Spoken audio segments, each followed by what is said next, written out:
Roots மக்களுக்கு வணக்கம். இன்னைக்கு நம்மளோட ஷோல யார பத்தி பேச போறோம் அப்படின்னா, நடிகை நயன்தாராவ பத்தி தான் பேச போறோம்.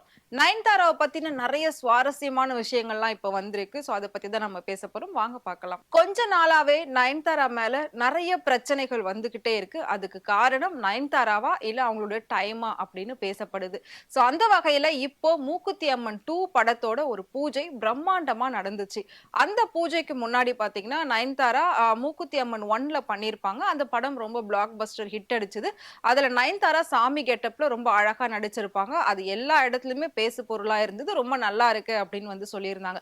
அதே மாதிரி தான் மூக்குத்தி அம்மன் 2லயும் நாம தான் லீட் ரோல் பண்ண போறோம். ஸோ நாம தான் இந்த பூஜையிலயும் நாம தான் லீடா இருப்போம் அப்படின்னு நயன்தாரா நெனச்சு அந்த பூஜைக்கு என்டர் ஆகுறாங்க. என்டர் ஆன உடனே பார்த்தீங்கன்னா, ஸ்டேஜ்ல நயன்தாராக்கு முன்னாடியே ரெஜினா கெசன்ட்ரா, மீனா, குஷ்பு, ஆங்கர் டிடி இவங்க எல்லாருமே அப்படியே அம்மன் மாதிரி வந்து red colour sari, green colour sari அப்படின்னு கட்டிட்டு, அழகா மேக்கப் எல்லாம் போட்டுட்டு, சூப்பரா வந்து ரொம்ப ட்ரெடிஷனல் லுக்ல அந்த ஸ்டேஜ்ல இருந்தாங்க. இத பார்த்த நயன்தாரா கொஞ்சம் வந்து முகம் சுளிக்க ஆரம்பிச்சுட்டாங்க அப்படின்னு சொல்லலாம். ஏன் அப்படின்னா, அவங்க ஒரு மைண்ட் செட்ல வந்திருப்பாங்க. நாம தான் லீடு, நாம தான் அந்த இடத்துல மெயினா இருப்போம். நம்ம மட்டும் தான் எப்பவுமே தனியா தெரிவோம் அப்படின்னு நயன்தாரா நெனச்சிருக்காங்க. சோ அவங்க நெனச்சதுக்கு ஆப்போசிட்டா அங்க நடந்ததுனால, அந்த இடத்துல நெறைய பிரச்சனைகள் உருவாச்சு. அந்த படப்பூஜை முடிஞ்சதுக்கு அப்புறமா நெறைய கான்ட்ரோவர்சி நயன்தாரா மேல வந்துச்சு. என்ன அப்டின்னா, நயன்தாரா வந்துட்டு அங்க இருந்த யாரையும் பெருசா மதிக்கவே இல்ல. அவங்க கூடவே நின்னுட்டு இருந்தாங்க. ஆனா பெருசா யாரையும் மதிச்சு, ரெஸ்பெக்ட் பண்ணி பேசவே இல்ல அப்டின்ற ஒரு விஷயமும் வெளியாச்சு. இத தாண்டி மீனாவ அவங்க மதிக்கல.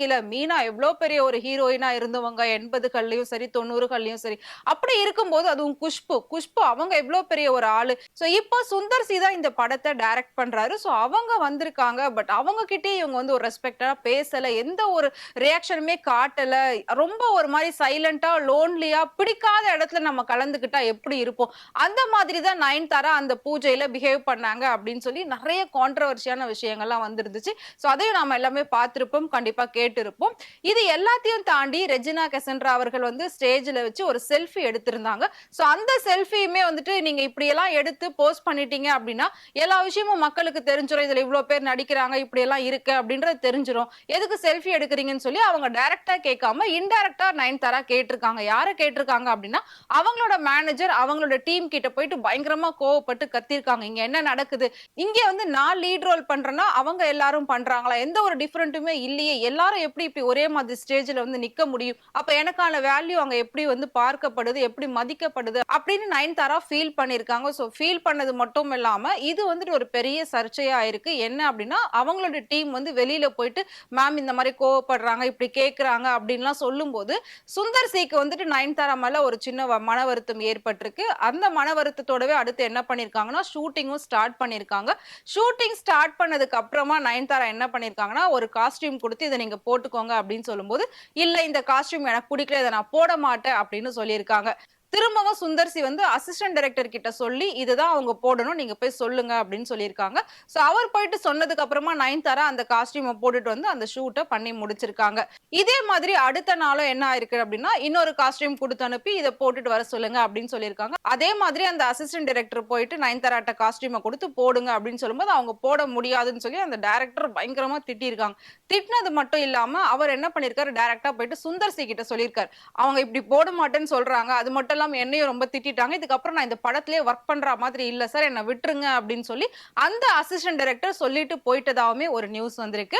அதுக்கப்புறம் சுந்தர் சி நயன்தாரா கிட்ட நீங்க நாங்க சொல்றத தான் செஞ்சாகணும். இதுக்காக தான் நீங்க வந்து அக்ரீமெண்ட் போட்டிருக்கீங்க அப்படின்னு கொஞ்சம் ஹார்ஷா பேசியிருக்காரு. அதுக்கப்புறம் தான் நயன்தாரா அதுக்கு ஓகேன்னு சொல்லி அத நடிச்சு முடிச்சிருக்காங்க. இன்னொரு விஷயம் என்ன அப்படின்னா, கோயம்புத்தூர் இன்னும் அத தாண்டி மத்த ஊர்கள்லயும் நெறைய ஷூட்டிங் எல்லாம் வந்து லொகேஷன் ஃபிக்ஸ் பண்ணியிருக்காங்க. சோ அப்படி இருக்கும்போது நயன்தாரா என்ன சொல்லியிருக்காங்கன்னா, இப்போதைக்கு என்னால குழந்தைங்கள விட்டுட்டு வெளியலாம் வர முடியாது. சோ நீங்க சென்னைக்குள்ளேயே இருக்கிறதெல்லாம் ஃபர்ஸ்ட் எடுத்து முடிங்க. அதுக்கப்புறம் நம்ம வந்து அவுட்டோர் பார்த்துக்கலாம் அப்படின்னு சொல்லியிருக்காங்க. சோ அதுக்கு மட்டும் சுந்தர் சி வந்து ஓகேன்னு சொல்லி சென்னைக்குள்ள முடிக்க வேண்டிய ஷூட்டிங்ஸ் எல்லாம் வந்து இப்ப ரொம்ப வெற்றிகரமா போய்க்கிட்டு இருக்கு அப்படின்னு சொல்லியிருக்காங்க. ஆனா சுந்தர் சி என்ன பண்ணியிருக்காரு அப்படின்னா, இந்த படத்தோட புரொடியூசரா ஐசரி கணேசன் தான் இருக்காரு. சோ அவர்கிட்ட போயிட்டு நயன்தாராவ பத்தி பேசியிருக்காங்க. இவங்க இவ்ளோ ஆட்டிட்யூட் பண்றாங்க, இவ்ளோ ஆட்டிட்யூட் காட்டிட்டு இருக்காங்க. இவங்கள வச்சு நம்ம எப்படி இந்த படம் ஃபுல்லா நம்ம வந்து டிராவல் பண்ண போறோம். சோ நம்ம ஏதாவது ஹீரோயின மாத்திடலாமா? அம்மன மாத்திடலாமா? அப்படின்ற மாதிரியான ஒரு பேச்சுமே அங்க வந்து அடிபட்டிருக்கு. பேச்சு அடிபட்டது மட்டும் இல்லாம அந்த நியூஸ் தான் இப்ப பயங்கர ஒரு ஹாட்டாவும் ட்ரெண்டிங்காவும் போய்க்கிட்டு இருக்கு. என்ன அப்படின்னா, மூக்குத்தி அம்மன் 2 நயன்தாரா விலக்கப்பட்டாரா? இப்படியெல்லாம் வந்து எல்லாருமே போட்டுக்கிட்டு இருக்காங்க. பட் இப்ப வரைக்கும் அந்த மாரி எந்த ஒரு விஷயமும் நடக்கல. நயன்தாரா அதுல தான் இப்ப நடிச்சுக்கிட்டு இருக்காங்க. சோ அதுக்கப்புறம் எல்லா விஷயமும் உட்கார்ந்து பேசி நயன்தாராவ காம்ப்ரமைஸ் பண்ணி ஷூட்டிங் எல்லாம் வந்து போய்க்கிட்டு இருக்கு. சோ அந்த மாரி தான் இப்ப வந்து நமக்கு நியூஸ் வந்திருக்கு. இது எல்லாத்தையும் தாண்டி ஃபர்ஸ்ட் நான் சொன்ன மாதிரி பட பூஜையில 1008 பிரச்சனைகள் நடந்திருக்கு. அதுல வந்துட்டு டிடி வந்து அவங்களுமே ஒரு சாமி மாதிரி அவ்ளோ அழகா கிரீன் கலர் சாரி, அந்த செட்ஸ் எல்லாமே போட்டுக்கிட்டு பயங்கர ஒரு ட்ரெடிஷனலா வந்திருந்தாங்க. நயன்தாரா என்ன நெனச்சிருந்தாங்கன்னா, அம்மன் படம் நம்ம அம்மனா பண்ண போறோம். நம்ம ரெட் கலர் சாரில டிஃபரெண்டா போகணும்னு சொல்லி அவங்க ஒரு காஸ்டியூம டிஃபரெண்டா போட்டுட்டு வரணும் அப்படின்னு சொல்லி, யூனிக்கா தெரியணும் அப்படின்னு சொல்லி அந்த காஸ்டியூம போட்டுட்டு வந்தாங்க. ஆனா அங்க போய் பார்த்ததுக்கு அப்புறமா எல்லாருமே வந்து அதே ரெட் கலர் சாரி, அதே கிரீன் கலர் சாரி சோ எல்லாருமே அங்க அம்மன் மாதிரி நிக்கிறாங்க அப்படின்னு சொல்லி நயன்தாராக்கு ஒரு சின்ன மன வருத்தம் ஏற்பட்டிருக்கு. சோ கொஞ்ச நாளுக்கு முன்னாடி பாத்தீங்கன்னா, தனுஷுக்கும் நயன்தாராக்கும் ஒரு வாரே போயிட்டு இருந்தது அப்படின்னு சொல்லலாம். 2 பேரும் மாத்தி மாத்தி ட்வீட் போட்டுட்டு இருந்தாங்க. இது இல்லாம இப்போ இந்த பூஜையில வந்து மீனாக்கும், நயன்தாராக்கும் இடையே ஒரு மனக்கசப்பு ஏற்பட்டதாகவும், அதாவது நயன்தாரா வந்துட்டு யாரையும் மதிக்கல அப்படின்னு நான் ஃபர்ஸ்ட்டே சொல்லியிருந்தேன். அதே மாதிரி தான் ஒரு இன்சிடென்ட் நடந்திருக்கு. சோ மீனா அவர்களையும் மதிக்கல அப்படின்னு சொல்லிட்டு அந்த ஷூட் முடிச்சதுக்கு அப்புறமா மீனா வந்து Instagramலயும், Twitterலயும் போஸ்ட்டுகள் போடும்போது, அ ஆடுகள் வந்து எப்பவுமே சுத்தி அதோட வேலைய பார்க்கும். சிங்கம் எப்பவுமே தனியா தான் இருக்கும். அந்த மாதிரி ஏதோ ஒரு போஸ்ட் போட்டு நயன்தாராவ வந்து மென்ஷன் பண்ணி போடுறா மாதிரி இன்டைரக்ட்டா போட்டிருக்கிறதா எல்லாருமே சொன்னாங்க. சோ அந்த மாதிரி ஒரு விஷயம் அவங்க 2 பேருக்குள்ள இருந்துச்சு. இதுக்கு நயன்தாராவுமே ஏதோ பதிலடி குடுத்து ட்விட்டர்ல போட்டிருந்தாங்க. சோ நயன்தாரா ரசிகர்களா இருக்கட்டும், மீனா ரசிகர்களா இருக்கட்டும், எல்லாருமே வந்துட்டு மீனாக்கு தான் சப்போர்ட் பண்ணியிருந்தாங்க. சோ அந்த அளவுக்கு மீனாவுக்கு இப்ப வரைக்கும் ஃபேன்ஸ் இருக்காங்க அப்படின்னு தான் சொல்லணும். சோ நயன்தாரா அப்படின்றவங்க நான் ஃபர்ஸ்ட் சொன்ன மாதிரி எது பண்ணாலும், எது பேசினாலும் சர்ச்சையாகிட்டே இருக்கு. சோ அது அவங்களோட டைமா இல்லாட்டி அவங்களோட ஆக்டிவிட்டியா அப்படின்றது நமக்கு தெரியல. அப்படி இருக்கும்போது கொஞ்ச நாள் முன்னாடி ஒரு அனௌன்ஸ்மென்ட் குடுத்திருந்தாங்க. இதுக்கு மேல யாரோ என்ன லேடி சூப்பர் ஸ்டார் அப்படின்னு மென்ஷன் பண்ணி கூப்பிட வேண்டாம். வெறும் நயன்தாரான்னு மட்டும் கூப்பிடுங்க அப்படின்னு சொல்லியிருந்தாங்க. அதையுமே எல்லாரும் கேலி கிண்டலா பேசியிருந்தாங்க. சோ நம்மளுமே அத பத்தி ஒரு வீடியோ போட்டிருக்கோம். உங்கள யாரு சூப்பர் ஸ்டார்ன்னு ஃபர்ஸ்ட் சொன்னது? யாரு கூப்பிட்டது? நீங்களே இப்படி வந்து சொல்றீங்களே! சூப்பர் ஸ்டார் அப்படின்னா அது ஒருத்தர் மட்டும் தான். இதுல லேடி, ஜென்ட்ஸ் அதெல்லாம் கிடையாது அப்படின்ற மாதிரி மக்கள் வந்து நெறைய பேர் அவங்களுக்கு நெகட்டிவான கமெண்ட்ஸ் எல்லாம் குடுத்திருந்தாங்க. சோ இது எல்லாத்தையும் தாண்டி இப்போ நயன்தாரா மூக்குத்தி அம்மன் 2 ஷூட்டிங்ல பண்ணிட்டு தான் இருக்காங்க. சோ இதுவரைக்கும் அவங்க அந்த படத்த விட்டு விலகவே இல்ல. ஆனா விலகிட்டாங்க அப்படின்னு சொல்லி நெறைய நியூஸ் எல்லாம் வந்துட்டு இருக்கு. அதெல்லாம் வந்து எதுவுமே உண்மை கிடையாது. இதுதான் வந்துட்டு கரெக்ட்டான நியூஸ். இதுதான் உண்மையான நியூஸ்.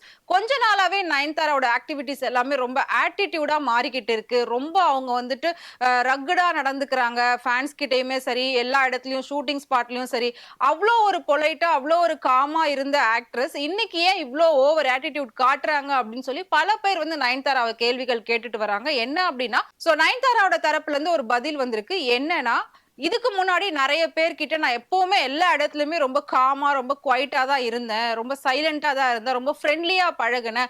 ஆனா, அத எல்லாரும் அட்வான்டேஜா எடுத்துக்கிட்டு என்னைய சீட் பண்ண ஆரம்பிச்சுட்டாங்க. சோ, அந்த சீட்டிங்ல இருந்து தப்பிக்கணும் அப்படின்றதுனால, எனக்கு நானே ஒரு சர்க்கிள் வச்சுட்டு, இனி இப்படிதான் இருக்கணும். எங்க போனாலும் சரி, யாரா இருந்தாலும் சரி, இப்படிதான் நடந்துக்கணும்னு சொல்லி, ஒரு சர்க்கிள் வச்சு நான் அதுபடி தான் நடந்துக்கிறேன். இனிமேல் நான் அப்படிதான் இருப்பேன். இப்போ என்னோட லைஃப் ஃபர்ஸ்ட்ட விட ரொம்ப நல்லா போகுது அப்படின்னு சொல்லியிருக்காங்க. பிளஸ் குழந்தைங்க அப்படின்னு இருக்கிறதுனால எனக்கு ஷூட்டிங்க விட ஃபேமிலி, என்னோட குழந்தைங்க தான் முக்கியம் அப்படின்ற மாதிரி அவங்க சொல்லியிருக்காங்க. சோ நான் எங்க போனாலுமே அவங்கள பத்தி தான் யோசிப்பேன். அவங்கள பத்தி தான் பேசுவேன். அவங்கள போயிட்டு நான் வீட்ல பார்க்கணும். அதனால நான் வந்து சீக்கிரமா ஷூட்டிங் எல்லாம் முடிச்சுட்டு நான் வீட்டுக்கு போயிடுவேன். வேற எங்கேயும் நான் வந்து ஸ்பெண்ட் பண்றது கிடையாது. இதுக்கு முன்னாடி நான் இந்த மாரி பூஜைகள்ல கலந்துக்கிட்டதே கிடையாது. சோ இந்த படம் முக்கியமான படம் அப்படின்றதுனால தான் நான் வந்துட்டு இந்த பூஜையிலே கலந்துக்க வந்தேன் அப்படின்ற மாதிரி ஒரு விஷயத்த சொல்லியிருக்காங்க. சோ இதுக்கு முன்னாடி ஒரு ஷோல டிடிக்கும் நயன்தாராக்குமே வந்துட்டு ஒரு ப்ராப்ளம் கிரியேட் ஆயிருந்தது. அது என்ன அப்படின்னா, டிடியோட ஷோக்கு நயன்தாரா கெஸ்ட்டா போயிருந்தாங்க. டிடி வந்துட்டு அங்க ஆங்கரா இருந்தாங்க. அப்படி இருக்கும்போது அவங்க 2 பேரும் ஒரே மாதிரி கலர்ல, ஒரே மாதிரி காஸ்டியூம் போட்டிருந்திருக்காங்க. இத பார்த்த நயன்தாரா உடனே தன்னோட மேனேஜர் கிட்ட சொல்லி அவங்கள டிரெஸ் சேஞ்ச் பண்ண சொல்லுங்க. எனக்கு ஈக்குவலா அவங்க வந்துட்டு காஸ்டியூம் போட்டுட்டு உட்கார்றப்போ யாரு கெஸ்ட், யாரு ஆங்கர்ன்னு தெரியாது அப்படின்ற மாரி சொல்லியிருக்காங்க. ஆனா அதுக்கு டிடி நான் மாத்தவே மாட்டேன். அவங்கள வேணா மாத்திக்க சொல்லுங்க அப்படின்னு சொல்லி அவங்க சொல்லியிருக்காங்க. சோ இந்த விஷயமும் ரொம்ப பரவலா பேசப்பட்டுச்சு. அதுக்கப்புறம் நயன்தாராவுக்கும் டிடிக்கும் ஒரு டிஸ்டன்ஸ் இருந்தது அப்படின்னு சொல்லலாம். சோ அத எல்லாத்தையும் எல்லாத்தையும் தாண்டி இந்த ஃபங்ஷன்ல டிடி வந்து ஆங்கர் பண்ணியிருந்தாங்க. அவங்களும் அம்மன் மாரி வந்தது நயன்தாராக்கு இன்னும் கொஞ்சம் வந்து புகைய கிளப்பிருச்சு அப்படின்னு சொல்லலாம். சோ அப்படி இருக்கும்போது நெறைய விஷயங்கள் நயன்தாரா மேல நெகட்டிவா வர ஆரம்பிச்சது. சோ நான் சொன்ன இந்த இன்ஃபர்மேஷன பத்தி நீங்க என்ன நெனைக்கிறீங்க? மறக்காம கமெண்ட் பாக்ஸ்ல கமெண்ட் பண்ணுங்க. இதே மாதிரி சினிமால நடக்கக்கூடிய நெறைய சுவாரஸ்யமான விஷயங்கள் நீங்க கேட்டு தெரிஞ்சுக்கணும் அப்படின்னு நெனைச்சீங்கன்னா, மறக்காம ஃப்ரெண்ட் டூட் சேனல ஃபாலோ பண்ணிக்கோங்க.